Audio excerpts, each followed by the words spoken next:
Chapter 43, Solutions. Leonardo was in the dojo, training. That was all he ever seemed to do.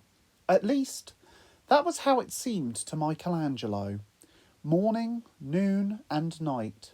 He had noticed this of his brother ever since he had told them he was their leader. It couldn't be that healthy to work constantly. Maybe he needed a break. If anyone could make Leonardo have fun, it was Michelangelo. Mikey strutted into the dojo with a broad grin covering his youthfully unspoilt face. "Hey, bro!" he called out happily. "Haven't you already trained today?" "Yeah, and?" his brother responded emotionlessly without turning to address him.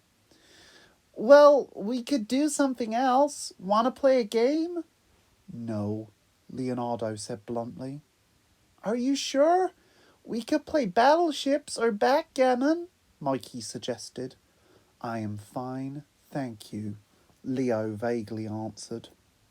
"Oh, come on, bro. We could watch one of your ancient movies, like the one with Percy Cushing and the stupid hat." "His name is Peter Cushing, the film is Sherlock Holmes and the Hound of the Baskervilles. His hat is not stupid, and no, thank you." "You can't train forever. You'll make yourself go mad. What use will you be then?"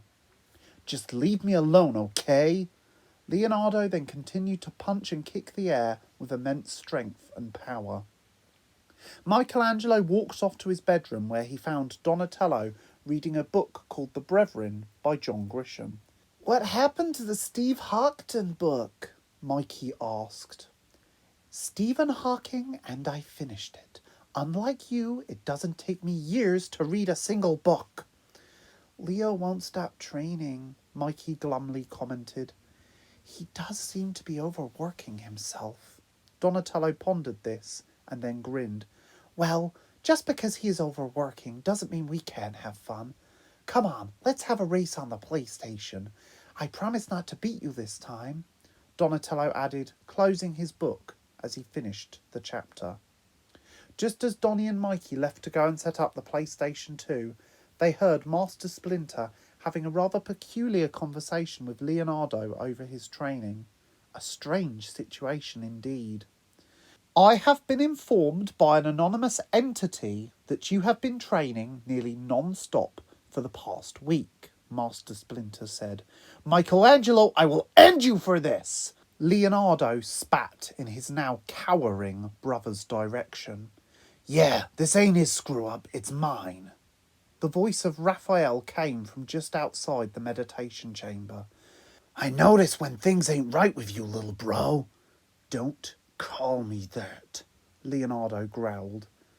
"It's technically true in stature terms," Don added unhelpfully. "And height," Mikey stated unnecessarily, missing the point entirely.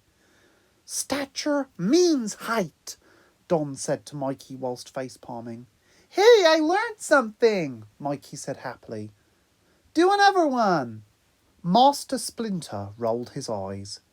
"Anyway, I feel that you might benefit from a break. So, until this time tomorrow, you are not to train, or meditate, or study.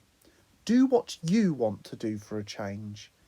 "You just listed the top 3 things I enjoy doing, and then told me to do what I want to do," Leonardo moaned. "Okay, let me put it this way. Have you ever read The Jungle Book?" Master Splinter asked randomly. "I remember you reading it to me as a child. Rudyard Kipling wrote it. I did like his poem If," Leonardo reminisced. "Well, something else he wrote was more men are killed by overwork than the importance of the world justifies." Leonardo looked from Master Splinter to Raphael and Donatello and Michelangelo, holding gaming controllers and about to start a race. Finally, Leonardo straightened up his posture before saying, "I wouldn't mind joining Mikey and Donnie for that race, I guess." "And Mikey and Don would be proud to accommodate you," Donatello cheered as he welcomed his brother over to the family room.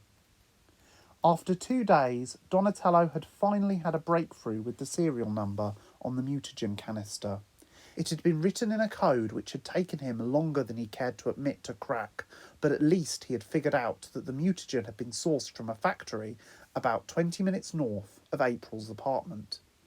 He had told his dad about the discovery and after a long discussion had persuaded him that he and his brothers should explore the factory. They once again decided to take April along with them, but found out that as it was 10 a.m. on a Monday, she was still in school.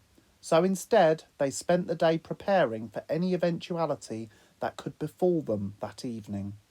They started off with sparring against each other, and Master Splinter taught them a couple of new moves. They worked on both unarmed and weaponised conflict. They stopped briefly for lunch, and then continued to train again until 3 p.m. "Good luck, my sons, and be careful," Master Splinter called out to them as they left the lair. Splinter was conflicted by his emotions.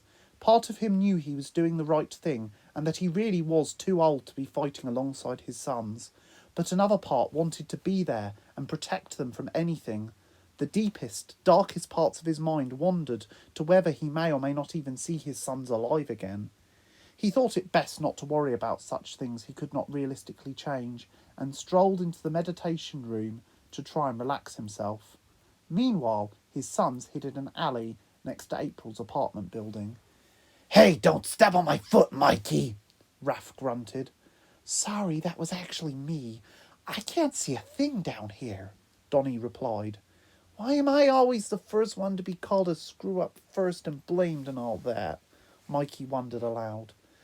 "To be fair, your grammar just then did not help your case," Donatello said.